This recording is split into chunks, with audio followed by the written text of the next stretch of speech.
Sveiki, gerbiami klausytojai, su jumis vėl tinklalaidė Kavinė Fantastiška ir šio epizodo vedėjas aš, Adomas Rutkauskas. Šiais metais kalbėjome apie filmus, apie ką mes dar kalbėjome? Kalbėjome iš tikrųjų apie labai daugą, o šį kartą kalbėsime apie pakankamai naują dalyką, kuris pasirodė pernai, jeigu neklystu, bet vis tiek tai yra dar nauja knyga, tai yra lietuviška, fantastinė knyga. Na, kiek aišku, joje iš tikrųjų tos grinosios fantastikos šio pokalbio metu pabandysime aptarti. Ir tai yra Antano Marcelionio mokslinės fantastikos karinis trileris Master versija 1.1. Ir šiandien su manimi studijoje yra jos autorius Antanas Marcelionis. Labą dieną. Sveiki. Kalbant apie pačią knygą ir pervertinant jos atsiliepimus apie ją Goodreadsuose, man labiausiai strigo toksai apibūdinimas, kad Black Mirror meets Call of Duty on steroids. Mano vertinimu tai yra pats geriausias ir pats ryškiausias ir pats tiksliausias apibūdinimas, bet Antanai, kaip jūs manot? Na, iš principo sutinku, pats aš, kai galvojau, kokius kitus kūrinius su kokiais kitais kūriniais lyginčiau, tai būčiau sakęs Marsietis Andy Weir su McNabo tą visą seriją. McNabas tai yra, nežinau, ar žinot, tai yra panašiai kaip Tom Clancy, tik tai Britas. Tai jis turi daug trilerių ir man jis šiek tiek įdomesnis negu Clancy, nes galbūt šiek tiek tikresnis. Ir kaip jūs pats apibūdintumėt, apie ką yra šita knyga? Knyga apie karį Ukrainoje, kur tai veiksmas vyksta 28 metais, nusistovėjusi tokia pasyvi taika, pilkoji zona išsiplėtusi ir toje pilkoje zonoje vyksta toks beveik kaip kompiuterinis žaidimas, tai yra, kad kariai kariauja iš tikrųjų, bet viską transliuoja ir transliuoja į tinklą socialinį, specialiai sukurtą tam ir uždirbinėja pinigus ir, žodžiu, dalinasi ir tiesiog. Aš taip, kaip supratau, daugmaž yra specializuotas Ukrainos karo YouTube'as kažkoks. Taip. Tai, o einant truputėlį giliau, kaip jūs vertinat? Apie ką tai yra? Apie karą, apie technologiją, apie, nežinau. Karas plus technologija, ta prasme, kad ta technologijos jos pagrįstos tuo, kas vyksta dabar, tai yra pas mane vadinasi Brainlinkas, o iš tikrųjų tai nusižiūrėta nuo Musko Neuralinko.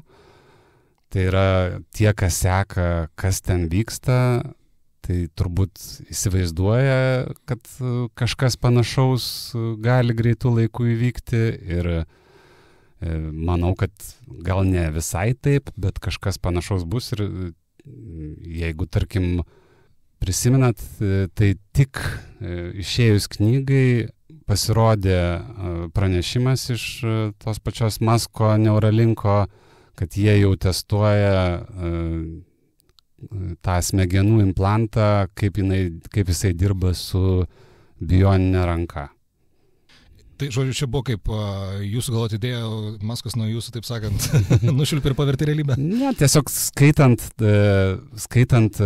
tos pranešimus, ką jie planuoja daryti, tai buvo visiškai logiškas žingsnis, nes jie ir sakė, kad tas Neuralinkas, jų toks kaip ir oficialus tikslas, tai yra žmonėm, kurie praradę, tarkim, galūnių kontrolę, ją vėl sugrąžinti. Tai arba, ta prasme, kad galbūt kontrolė, o galbūt ir pačias galūnės ir tai tas visas sistema, jeigu jau pajungi smegenis valdyti pelę, tai gali pajungti juos valdyti bet ką. Tai...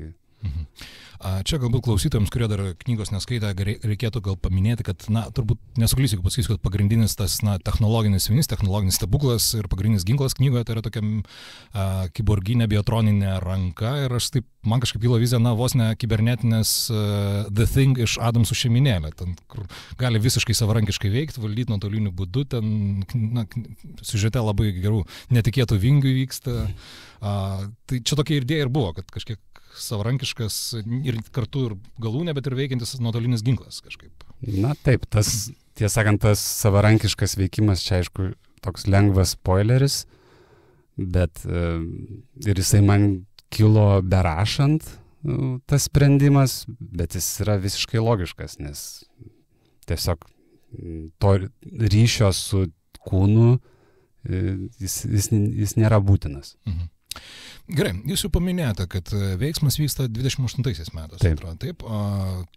Knyga pasirodė 24-aisiais. Taip, pabaigoje pačioje. O jeigu nepaslaptis, kada pradėjote rašyti? Praeitą žiemą. Tai... 4-3 pabaiga kažkas taip, ar ne? Tiesiog vasario mėnesį 24. Ir žiūrėk, tai man toksai laiko tarpas gaunas kiek čia, 4 metai realiai, ar ne? Ir jūs manot, kad tai yra pakankamai realistiška, čia ir yra didžiausias fantastikos elementas, kad, iš tikrųjų technologija pakankamai įtikinama, bet jinai pasirodys, kad taip greitai. Ar vis dėlto jūs manot, kad taip ir gali vykti?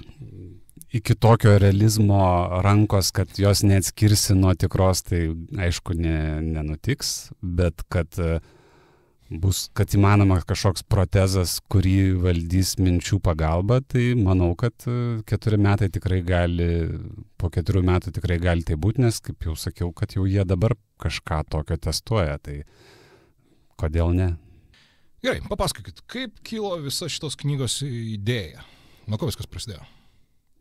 Net nežinau, iš tikrųjų tai seniai kažkaip kirbėjo mintis kažką parašyti, ar sugebu rašyti, nežinojau, nes nerašiau niekada gyvenime, bet kažkaip užsirašinėdavau ten vieną kitą mintį, tada žiemą tą pačią daug laiko praleidau su dronais, konstravom ten su šauliais kartu ir tai nežinau, kai sėdi kažką darai, tai man natūraliai kažkokios ten mintis iš to gimsta ir tada užrašiau pirmą sakinį, paskui pirmą skyrių ir taip nuvažiavau.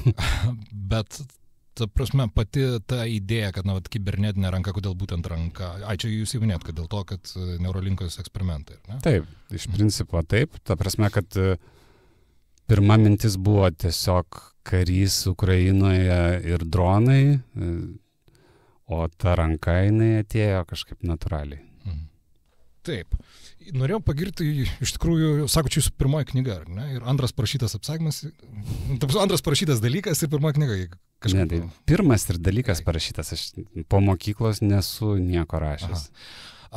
Bet, iš tikrųjų, kalba ir pastilius ir viskas, labai labai gerai skaitosi. Ir tai norėjau paklausti, kiek čia redagavimo buvo, ar redaktorius daug dirbo, ir iš jo pats viskas? Ne, turėjau gerą redaktorę, kuri man leido daryti praktiškai ką noriu. Ta prasme, kad tų pakeitimų buvo, bet jie buvo tokie, kur labiau keisti kalbos bagai, apie kuriuos aš pats nežinojau, kad aš juos turiu. Ir tiesiog man juos parodė, kaip pavyzdžiui, kad daiktai negali kažko turėti, tarkim, laivas negali turėti langų, o langai laive yra. Tai, pavyzdžiui, man tas buvo naujiena.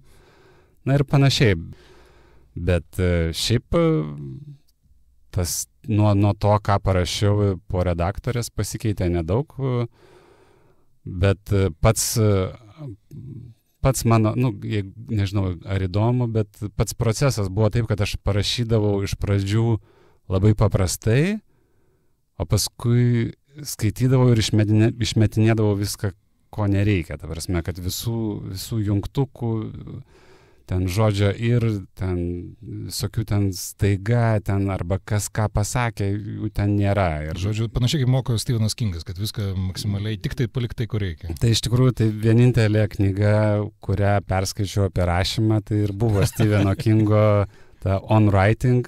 Ten apie rašymą yra labai nedaug. Bet gera knyga. Labai gera knyga, ta prasme. Aš šiaip pats nesu mėgėjęs Kingo, man siaubo romanai nepatinka. Tai iš tikrųjų mano mėgiamiausias Kingo beveik vienintelis, ką aš jo perskaitęs, tai yra Bėgantis žmogus, kuris yra visai kitoks negu visi kiti jo ir šiek tiek siejasi su beje ir mano knyga. Iš tikrųjų, taip. Dabar kaip pasakė. Taip. Beje, čia man vienas pažįstamas neseniai pasakė, sako, perskaičiau vėl tą bėgantį žmogų ir sako, ten yra 100 skyrių, lygiai taip kaip pas tave, sako, tu tyčia taip darai? Ne, sakau, netyčia. Tai va, tai Stepheno Kingo ta knyga apie rašymą buvo vienintelė, kurią aš perskaičiau. Ir ten keli patarimai, va būtent pavyzdžiui apie tos, kad kai kažkas kažkur nuėjo, tai nuėjo, o ne ten nuklibinkščiavo, arba pasakė, tai pasakė, o ne ten pakėlęs antakį, nusišypsojo. Tai, pavyzdžiui, mano knygoje nėra apskritai, gal 2 vietose yra konstatuojama, kad kažkas kažką pasakė, o šiaip visi dialogai yra apskritai, na, juos skaitant knygą turi būti aišku, kas tą pasakė, bent jau pagal mano supratimą, ir man atrodo, kad tas pavyko. Taip, tikrai pavyko, ir vat, ką irgi galiu pritarti, ką kelis kart minima Gudrycos ir taip toliau, kad kalba yra šiuolaikiška, suprantama, nenudailinta, o tokia pakankamai realistiška. Tai taip, kad kovos sukūruje herojai nekalba literatūriškai ir gražia kalba, o yra žargonų ir visko, už ką tikrai aš asmeniškai dėkoju. Taip, man tiesąkant skaityti knygą, ypač lietuviškas knygas, sunku dažniausiai būtent dėl to, kad ten žmonės kalba taip, kaip jie nekalba gyvenime. Tai čia yra, man to labiausiai vengiau. Mhm. Bet tų pačių atsiliepimų pastebėjau vieną pastabą, kur aš negaliu sakyti, kad sutinku, bet pastebiu tendenciją tokią paskutiniu metu - iliustracijos. Knygoje atsiranda iliustracijos. Kodėl? Kodėl buvo jūsų toks priimtas sprendimas? Na, kadangi kaip tik tuo metu, kai rašiau ant bangos, buvo ir aišku, ir dabar ant bangos viskas ten tobulėja, tai tas iliustracijos sukurtos su dirbtiniu intelektu, tai man buvo tiesiog įdomu pasigilinti į tą sritį ir tiesiog pagalvojau, kodėl ne, ta prasme, kad yra galimybė, knyga neilga, tai iliustracijos šiek tiek priduoda ir iš tikrųjų su tom iliustracijom aš dirbau labai daug po to, kai baigiau knygą, nes aš norėjau, kad jos būtų apie tai, apie ką yra knyga, ta prasme, kad nebūtų ten meno, kažkoks stilius išlaikytas, bet patys objektai, kurie yra nupiešti, jie atitiktų knygos turinį. Jie tokie labiau pseudodokumentiniai. Taip, ir tarkim, tas pats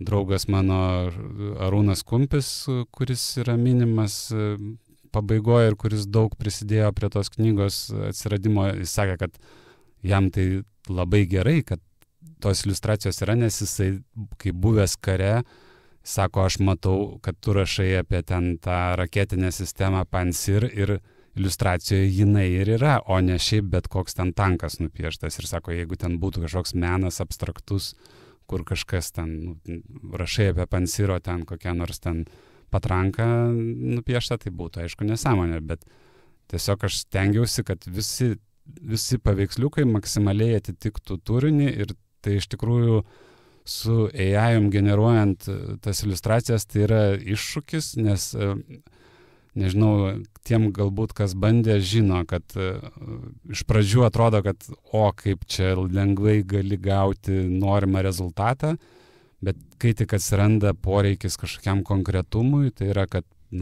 tarkim, kad ten iliustracija, kur troleibusas, o už lango važiuoja ten keturratis. Tai tu tokios niekaip neišgausi. Ta prasme, kad tu turėsi ten arba trinti gabalais, arba kas paprasčiau yra, tai yra sugeneruoti atskiras iliustracijas ir jas su tuo pačiu Photoshopu sujungti į vieną. Gerai, vat jūs kalbate apie dirbtinį intelektą ir darbą su juo, bet man tada iškart klausimas, o kodėl knygoje jo visiškai nėra?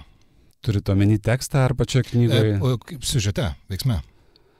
Siužete yra kažkiek, tai yra, kad tie visi dronai, jie analizuoja aplinką naudodami tą dirbtinį intelektą, galbūt tas nėra akcentuota, bet žodžiu, tai yra tik tai įrankis, bet ne siužeto vinis ir nėra, mes čia, nebus spoilerio, kad knygoje nėra to bendrojo mąstančio sąmonę turinčio dirbtinio intelekto, bet kodėl ne? Kodėl jūs manot, kad toks nebus, neegzistuoja, neįdomu, ar šiaip tiesiog neįdomu jums pačiam? Ne, man įdomu, bet kažkaip tiesiog galbūt aš neradau tam vietos. Bet aišku, tarkim, jeigu dabar rašyčiau, galbūt ir atsirastų, nes, tarkim, dronai, kurie patys ten užbaiginėja savo skrydį, nusitaiko ir į taikinį ir jau be piloto pagalbos iki jo nuskrenda, tai jau apie juos kalba ir greičiausiai galbūt jau jie yra ir ten, aišku, naudojamas kažkas panašaus į kažkokį ten dirbtinį intelektą. Tai galbūt ir būtų dabartinėje knygoje, bet taip gavosi, kad jo nėra. Gerai, dar klausimas apie knygos leidybą. Kaip čia skaitosi, savilaida, ar jūs paremė leidykla, ar kaip čia? Ne, čia yra visiškai savilaida. Aš ir pats, ta prasme, kad ta knyga tiek tekstas, redaktorė aišku redagavo, bet po to tai yra iliustracijos, viršelis, maketas yra mano paties daryta. Gerai, grįžkime prie fantastikos, nes čia visgi kavinė fantastiška yra. Ir koks jūsų paties santykis su fantastika? Na, toks, kad aš skaitau praktiškai vien fantastiką, su labai retai ir jau senokai trilerių kažkiek, labai retai dar vieną kitą detektyvą, bet irgi ten tik tam tikrus, o šiaip taip, aš skaitau praktiškai vien fantastiką, daug metų, skaitau angliškai, nes lietuviškai jos mažai išversta ir dažnai vertimai būna prasti. Ir, pavyzdžiui, dabar, tiesą sakant, labai seniai atidėliojau, esu kelis kartus pradėjęs, skaitau Kryptonomikoną Neil Stevensono. O taip. Jo, ir iš tikrųjų net šiek tiek gaila, kad atrodo, kodėl aš tiek atidėliau, nors iš tikrųjų ten tos fantastikos irgi jo, ten nėra labai... Tarp kitko, truputėlį panašu, kad jūsų knyga, kad jį egzistuoja tokia, bet labiau kaip forma, ne kaip žanras. Taip, tai tas pats Neil Stevenson yra mano turbūt pats mėgiamiausias autorius. Ne visas knygas aš jo esu perskaitęs, kai kurias tiesiog ne man, bet tos, kurios patinka, ten kaip Seven Eves arba Rimdi, tai yra kažkas tokio, ta prasme, aš skaitau ir džiaugiuosi. O kokia jūsų nuomonė kaip programuotojo apie Snow Crash? Sunki knyga, ta prasme, man nebuvo lengva ją skaityti, bet aišku, tai žmogus, kuris tuo metu sukūrė visą tą multiversą ir padarė, na, vis tiek tai yra kažkas tokio, ta prasme, kad skaitai ir pavydu, kaip taip smegenys veikia. Tiesą sakant, dabar, kai pats parašiau ir kai skaitau tą patį Kryptonomikoną arba ten anksčiau skaitydavau Rimdi, man atrodo, truputį pagaunu, kaip jisai rašo, jis labai aiškiai daug rašo žiūrėdamas į žemėlapį, aš tą patį darau, bet šiaip kaip ten jo galva veikia, tai man... Taip, iš tikrųjų geras klausimas. Ja, dabar kaip pagalvoju, tai jisai, man atrodo, pirmasis ir pristatė Google Earth koncepciją, tame pačiam Snow Crash'e. Jo, tenai buvo, žodžiu, vyras daug ko išgalvojo iš tikrųjų. Taip. Ką dar iš autorių mėgstat, kai skaitot? Mėgstu tokį paprastesnį, tai yra tas pas Andy Weir. Tas pats, kur Marsietį parašė. Tai jis parašęs po to dar 2 knygas. Antra buvo Artemis, ta šiek tiek silpnesnė. Trečia yra Hail Mary, ta labai man patiko. Ir man jis patinka galbūt dar ir dėl to, kad jo biografija, galima sakyti, šiek tiek sutampa su mano, nes jis irgi yra buvo programuotojas, kol netapo full-time rašytoju. Ir man labai patinka tas visas jo įsigilinimas į technologijas, apie kurias jisai rašo. Ir rašydamas savo knygą šiek tiek stengiausi į tą pusę eiti, ta prasme, kad, rašyti apie technologijas, nors kartais ten paskui gaudavau priekaištų, kad čia ten, kur apie programavimą, gal jau ten ir persistengiai, bet kitiem patinka ir man atrodo, kad ir aš manau, gerai. Geriausia rašytai, ką tu nuoširdžiai moki ir supranti, natūraliausiai gaunasi. Taip. Gerai. O kaip jūs atradote tada pačią fantastiką? Ir kada tai nutiko? turbūt prieš kokius 15 gal ir daugiau metų, dabar net ir neatsimenu, gal net būtų tas pats Marsietis buvo kaip vienas iš pirmųjų, bet tiesiog, kad man kažkada supratau, kad aš lietuviškai nerandu ką skaityti, angliškai kaip ir mokėjau gerai, bet per tuos 15 metų daug skaitydamas, manau, išmokau daug geriau ir dabar galiu skaityti tą patį Neil Stevenson, kuris arba Gibsono dar negaliu skaityti, bet labai sunku jį skaityti. Bet turbūt taip ir atradau, kad tiesiog buvo poreikis skaityti ir kai paimi knygą tokią, kuri man iš karto limpa, tada norisi kitos ir taip ir važiuoji. Ir kaip suprantu, ką jūs čia paminėt, kad galų gale gavosi taip, kad nerado knygos, ką norėjo, tai paėmėt ir pasirašė. Na, galbūt kažkiek yra, jo. Bet kalbant apie jūsų kelią į fantastiką, knygos autoriaus žodėje jūs pasakojate apie savo draugą, Liną, nuo kurio viskas prasidėjo. Ir kiek aš bandžiau žiūrėti, kad vienintelis, bent jau kiek man pavyko rasti apsakymą, jis buvo geriausias Lietuvos fantastikoje vienoje parašytas. Kaip čia buvo, kas jis toksai buvo, nes jis kaip ir nelabai žinomas dabar?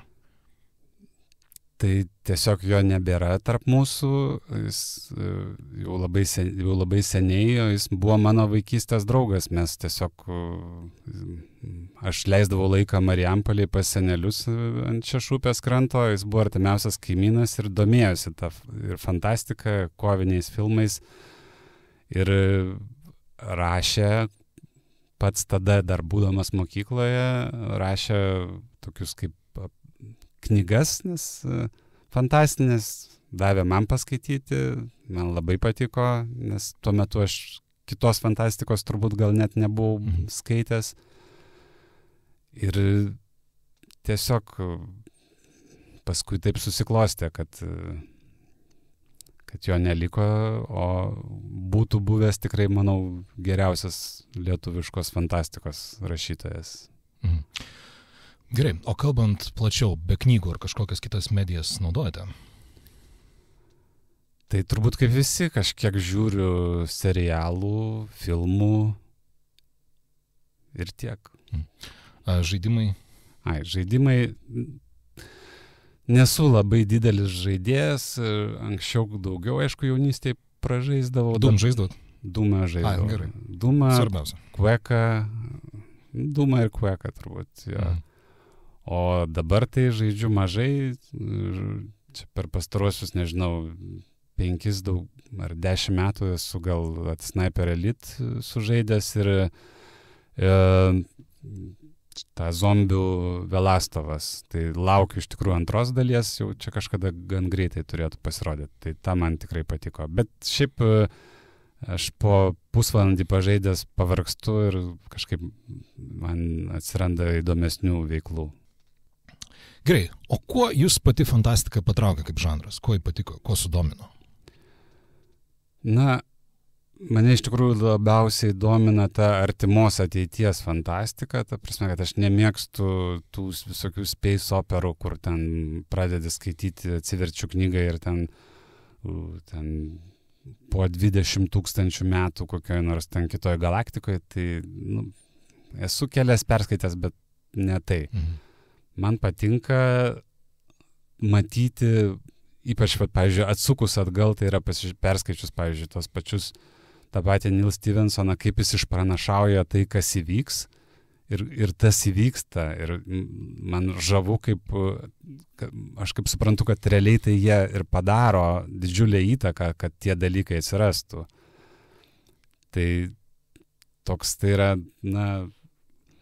ne tiek kūryba, tiesiog ne tik paprasta knygos kūryba, rašymas, kiek kažkoks ateities tavo projektavimas ir įtaka ateičiai. Tai... Kalbant apie patį jūsų veikėją pagrindinį Martyną, klausimas prasideda nuo to, kiek autoriui yra lengva arba sunku atriboti pagrindinį kažkokį personažą nuo savęs paties, ir antra dalis klausimo, kaip manot, kaip jums tai pavyko? Ar Martynas panašus į jūs? Manau, kad panašus daug kuo, ta prasme, kad tai, kaip jo galva veikia, tai veikia praktiškai taip pat kaip mano, ta prasme, minčių srautas ir pats veikėjas, jisai galbūt daug aš iš jo paėmęs iš to pačio Arūno Kumpio, kuris yra mano draugas ir kuris daug pasakojo, bet aišku, aš negaliu į jo kailį įlysti ir taip kaip ten tos mintis dėliojasi knygoje, aš ten rašau pirmu asmeniu, tai yra taip, kaip aš galvoju, o tarkim, ta dalis prisiminimų, kur ten kažkokie prisiminimai apie vaikystę, tai jie apskritai yra visi 100% realūs, išskyrus ten jau kur vėliau, kur ten kažką ten rašiau, kai ten plaukiau aplink pasaulį. Bet ten vaikystės yra visi mano asmeniniai prisiminimai ir man atrodo, kad tai yra gerai, nes tada tu lengviau sukurti tą tikrumo jausmą. Tikrai taip. Jo, nes tie momentai iš tikrųjų matosi, kad aš ir skaitant mano daug įsitars, kad ar tik nebus labai toks asmeniškas dalykas, nes jaučiasi, tai yra realistiškai, tiesiog įtikinama, nėra to dirbtinumo. Man buvo, aš klausiau, šiek tiek nejauku, kai rašai knygą visiems ir rašai tarsi apie save, tai aš draugų klausdavau, sakau, ar neatrodo nesąmonė ir maždaug, kodėl aš čia turėčiau kažkam pasakoti apie tai, kas man nutiko, bet visi sakė, kad ne, čia kaip tik gerai ir tada, jeigu gerai, tai ir gerai. Ir tada kita jūsų kryptis, kad be programavimo jūs esate ir Lietuvos Šaulių sąjungos narys, taip? Taip. Tai kiek šaulystė, sakykime, įkvėpė šitą knygą?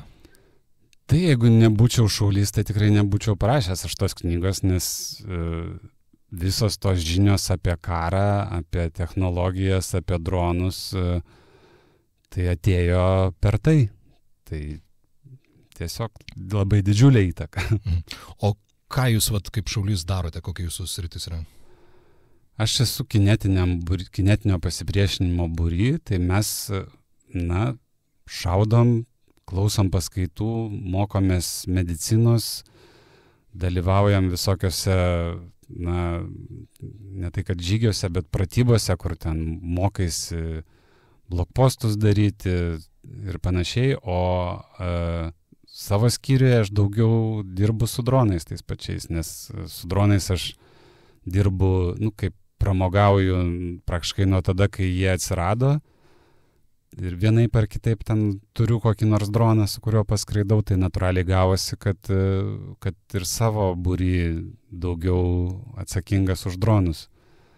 Tai skraidom, mokomės ir buvom net čia netaip seniai, šauliai dalyvavo kartu su kariuomenė, tai prasme, kad važiavom į Ruklą ir padėjom Lietuvos kariuomeniai koreguoti ugnį. Tai darėm tą, ką daro, daugmaž, ką daro kariai Ukrainoje. Tai yra, kad buvo taikinys, iki kurio reikia nuskristi, kariai šaudė, o mes žiūrėjom, kaip jie ar pataiko ar nepataiko ir padėjom vykdyti korekcijas. Klausimas, kurį dažnai turbūt galima išgirsti iš tų žmonių, kurie jau susidomėjo šaulystę, bet dar neapsisprendžia, ar sunku būti šauliu, ar tai atima daug laiko. Ir ar pas jūs asmeniškai dabar įsivaizduotume savo gyvenimą be šaulystės? Sunku nėra sunku ir tai yra toksai, ypač šiais laikais, tu geriau jautiesi darydamas kažką, negu kad tiesiog stebėdamas viską iš šalies ir aš suprantu, kiek aš daug išmokau per tą laiką ir man patinka žmonės su mano būrio ir manau, kad tai yra labai, kad turėtų kuo daugiau ir žmonių, aš kiek suprantu, dabar nauja banga atėjo po visų šitų įvykių ir iš tikrųjų tai yra labai teigiamas ir labai naudingas dalykas. Bet o jūs, pavyzdžiui, kaip atrodytų, įsivaizduot, kaip atrodytų jūsų gyvenimas, jeigu dabar jūs nebūtumėt šaulys, tiesiog sėdėtumėt kodą rašytumėt? Spėju, kad, nežinau, sunku, kas būtų, bet turbūt bandyčiau ieškoti kažkokių veiklų, nebūtinai susijusių su šauliais, bet galbūt susijusių su Ukraina, galbūt kažką ar vežiočiau. Aišku, kaip šaulys irgi gali tą daryti, bet manau, kad tikrai būtų sunku likti visai nuo šaly, nuo dabartinių įvykių. Tai manau, kad šaulystė yra tiesiog pats paprasčiausias ir tiesiausias kelias prisidėti ir gerai jaustis dėl to. Gerai, jūsų knyga jau yra išėjusi, popierinė, ir kada bus antra dalis? Nežinau, nepradėjau ir net nežinau, jeigu pradėsiu, ar tai bus šitos knygos antra dalis, nes aš kažkaip šiaip gyvenime retai, kada kartoju tą, ką darau, tarkime, esu kažkiek kompiuterinių žaidimų sukūręs, bet aš padarau ir man kaip ir, ypač jeigu pavyksta, tai tarsi jau kaip ir beveik užbaigtas etapas gaunasi, bet rašyti man patiko, tai neatmetu galimybės, kad vėl rašysiu, bet kada... Ta prasme, kad labai greitai dabar ten master versija 2 ar ten 1.2, tai tikrai nemanau, kad jinai atsiras, nes turi tai būti natūraliai gimti ir per prievartą aš to neplanuoju daryti. O paminėt, kad kūrėt žaidimus, kokie tai buvo žaidimai? Aš esu sukūręs su draugų vaikams žaidimą, ten toks edukacinis buvo, tai jis buvo labai sėkmingas visam pasaulyje, ten ant planšečių ten vaikam moko, kaip ten vonioj praustis ir panašiai, tai kai maži vaikai buvo, kaip sakant, hitas. Jo, hitas ir tikrai sėkmingas buvo, o kitas žaidimas netoks sėkmingas, tarkim, finansiškai, nors irgi visai nuskambėjo, tai buvo pagal Andriaus Tapino tą pirmąją Vilko valandą. Tai yra... Hauleris. Taip. Čia jūsų žaidimas? Taip. O, gerai. Norėjau paklausti, kaip čia jūsų idėja buvo, ar Andriaus, ar kino?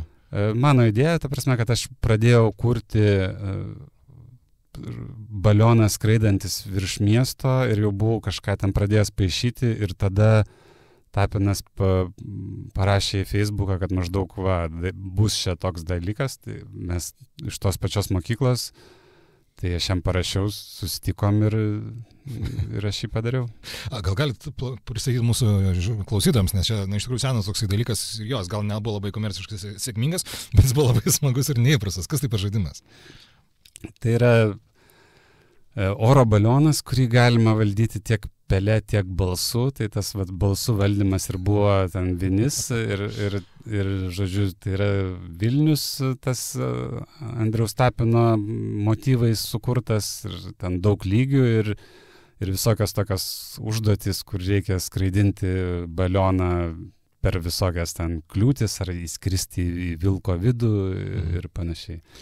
Ir jisai jau, čia buvo tik tai iOS, man atrodo, kurtas, ar ne? Ne, jis ir PC iki šiol jį galima atsisiųsti, man atrodo, šitam Steam Power. Steam yra? Taip yra ir galima įžaisti. Ir tas žaidimas, sakau, jis nebuvo labai komerciškai sėkmingas, nes aš šiaip nemėgstu ten gilintis, kaip iš kažko ten išmelžti daug pinigų, jau buvo tas laikas, jau praėjęs žaidimų laikas, kai galėjai padaryti žaidimą ir maždaug jis važiuoja, jau ten reikėjo dirbti, kad gautum finansus iš to, tai aš, kaip sakant, nesugebėjau to padaryti, bet buvo, pavyzdžiui, tuo metu pirmas, man atrodo, ar antras youtuberis pasaulyje, jis iki šiol dar ten kažkur topuose, man atrodo, yra tas PewDiePie švedas, tai jis visą laidą tam žaidimui paskyrė, ta prasme, kad ten jo atsisiuntimų buvo, nežinau, ten 100,000. Geras. O apie PewDiePie irgi nežinau. Geras. Grįžtant dar kalbant apie žaidimus, vieną iš gudrysių komentarų radau tokį, kad niekaip negalėjau atsikratyti jausmą, kad skaitau kompiuterinio žaidimo scenarijų, o ne romaną. Kaip jūs pakomentuojate? Ar panašu? Tai man tai, jo, ir ten vienas žemiausių vertinimų, tai yra 3 balai, nors parašyta, kad norėjau duoti 3,5. Bet pusės neduoda taip, gudrysai. Jo, bet kita vertus, kai mokykloje būdavo, kai yra 3,5, tai visą laiką prašydavai, kad apvalintų į 4. Ja, bet gerai, grįžtant prie klausimo, kaip jūs matote, ar yra tame, jūs matote žaidimiškumą? Taip, matau ir tiesą, man tai yra komplimentas, o ne priekaištas. Tai... Aš tiesą sakant, su to labai sutinku. Bet ar pavyzdžiui, įsivaizduotumėt tokį, kurti žaidimą idėją, jeigu sakyt, darom pagal tavo knygą šitą žaidimą, ar jūs norėtumėt dalyvauti tame, prisidėti, kurti, adaptuoti? Taip, ir žaidimą, ir filmą galėčiau. Gerai, kas vaidintų Martyną filme? Jo, manęs čia klausė jau Ernestas to klausimo, tai aš paskui šiek tiek pagalvojau, kad gal nereikėjo taip sakyti, tai aš sakiau gal Cillian Murphy, bet šiaip nežinau, kas Martyną vaidintų, bet žinau, kad Ana galėtų vaidinti tą pati ukrainietė Kurilenko, kur James'e Bonde daug vaidino, tai tikrai tiktų.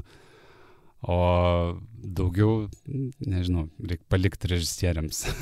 Čia biškai paspolinsiu, bet ar būtų scena Špunkui būtent, ar reikalautumėt, kad būtų istorinis laikas? Aišku. Taip, supratau. Gerai, ir artėjant prie mūsų pokalbio pabaigos, platesnė prasme, kaip jūs matote ateitį, technologinę ateitį, gal palikim geopolitiką, nes labiau tam nesmagiai turbūt skambėtų šiomis dienomis. Tai kalbant apie technologiją ir apie fantastiką. Kaip manot, kaip bus ateitis? Artimiausia, tarkim, 5 metai. 5, nežinau, bet tarkim tas pats Musko Neuralinkas, nežinau ar po 5, bet anksčiau ir vėliau tai tikrai manau, kad jisai bus, taip kaip jis ir sako, diegiamas greitai ir visiems, kas nori. Aišku, bus pasipriešinimas didelis, galiu garantuoti, nes, tai yra intervencija, plus šiaip maždaug, kad čia sukūrimas pranašumas, bet kad mes valdysime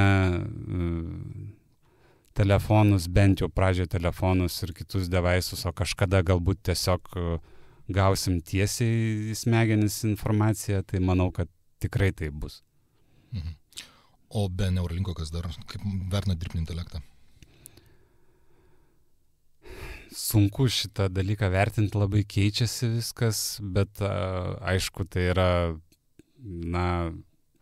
panašus perversmas kaip internetui atsiradus. Tai yra kas nutiko ir manau, kad kuo toliau, tuo labiau bus naudojama ir kaip tas viską keis, sunku pasakyti. Ta prasme, kad sunku įsivaizduoti man, bet kad tai darys didžiulę įtaką ir atims darbus, tai faktas.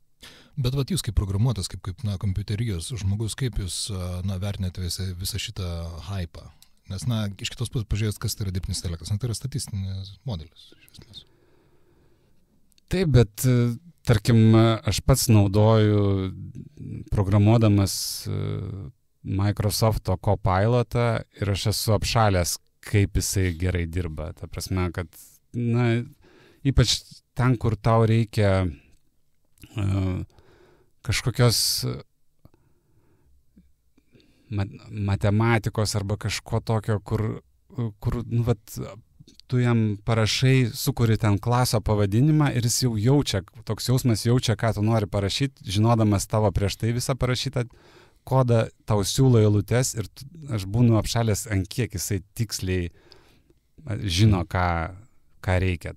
Aišku, aš netikiu, kad labai greitų laikų aš neturėsiu darbo. Ta prasme, kad čia kaip ir sako, kad oi, čia atims darbus iš programuotojų, iš ten architektų ir panašiai. Kad programuotojai dirbantys su dirbtiniu intelektu atims darbus iš tų, kurie dirbs be jo, tai faktas. Bet jie tiesiog dirbs greičiau. Ar ateis laikas, ar sulauksim, kada pats viską programuos? Gal, bet aš labai tikiuosi, kad jau aš tuo metu nebeprogramuosiu. Gerai, o kitos technologijos? Pavyzdžiui, kaip nežinau, kokią nors regeneracinę net ne bioniką, bet apskritai, galbūt nereikėtų tos rankos protezo, tiesiog ją atauginti su, tiesiog, nežinau, kažkaip išplėsti enhance ir panašiai. Skaičiau čia vieną labai įdomią knygą, kur ne cyberpunkas, o biopunkas. Extremophile vadinasi, bet nėra tai žinoma labai autoriaus knyga, bet ten viskas yra apie tuos pagerinimus kūno ir manau, kad į tą pusę irgi einam, kad čia vis tiek visi šneka apie tą longevity, kur žmonės gyvens ilgiau. Ten yra pranešimai, kad jau pelės sugeba ten reversinti jų senėjimą, tai kadangi tai yra senėjimas, yra vienas iš tų dalykų, kurį visi nori nugalėti, tai spėju, kad kažkada turbūt ir nugalėsim. O kitas žingsnis, kuris turbūt kažkada atsitiks, ką čia jau tikrai ne mano prognozė, o daugelio fantastų, tai yra tas žmogaus smegenų perkelimas į kompiuterį. Tai transhumanizmas. Taip, tai manau, kad kažkada tai bus. Gerai, ir paskutinis klausimas, į kurį, aišku, galbūt gal ir galite neatsakyti, bet knygos pabaigoje Martynas turi ten tokią įspūdingą, kaip palieka paslėptą žinutę, kad perduoti ten reikalingus duomenis ir taip toliau. Kiek pats tokių esate palikęs visur internete? Slaptaviečių? Ne, neturiu. Ta prasme, kad tuos adresus, kurie yra knygoje minimi, juos galit patikrinti. Šiaip knygoje yra daugiau ten, pavyzdžiui, tokių paslėptų vietų, kuriuos tie, kurie tikrins, tai ras. Ten, tarkim, netgi tą patį ICD, pagal kurį ten randa, kur yra, jeigu paieškotumėt, tai rastumėt ten juokingą sutapimą. Tai tokių yra ir galit paieškoti. Gerai, ačiū Jums. Aš priminsiu, kad Jūs klausėtės tinklalaidės Kavinė fantastiška, už kurios galimybę įrašyti dėkojame Mokslo sriubai, kurios studijoje yra įrašinėjame. Šio epizodo vedėjas buvo aš, Adomas Rutkauskas, o mano svečias buvo knygos master versija 1.1, tai yra mokslinės fantastikos techninio trilerio autorius Antanas Marcelionis. Ačiū Jums labai už apsilankymą. Ačiū. Ir atsisveikiname iki kito susiklausimo.